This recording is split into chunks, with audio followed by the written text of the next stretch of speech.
karena mereka mengambil lokasi-lokasi strategis untuk berbagai keperluan.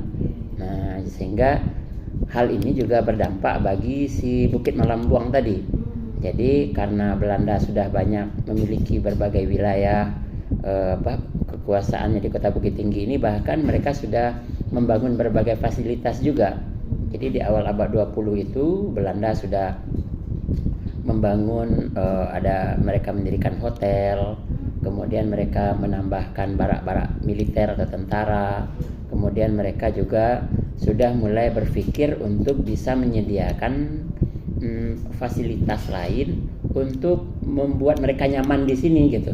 Jadi mulailah mereka berpikir untuk membuat sebuah wahana wisata atau tempat istirahat ya.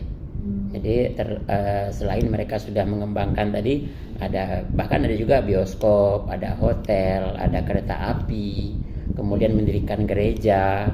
Itu sehingga itu kan secara umum itu sudah mereka set ya, mereka persiapkan gitu untuk menjadi sebuah kota penting.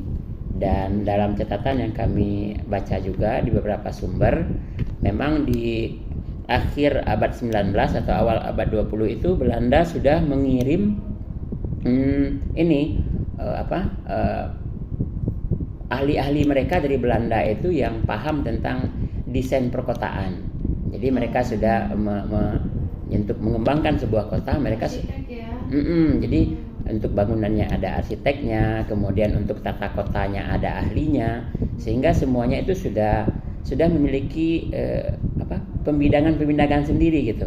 Jadi kita juga bisa akses, mungkin nanti kita bisa juga lihat di banyak buku peta-peta peninggalan Belanda. Jadi mereka sudah melihat ini, di sini lokasinya ini, di sini pembangunan ini, sehingga itu secara alur, dan bahkan kita lihat juga misalnya secara air buangan ya, limbah gitu kan. Itu kan sebelum adanya revitalisasi atau perbaikan zaman sekarang itu rata-rata itu kan bekas peninggalan Belanda.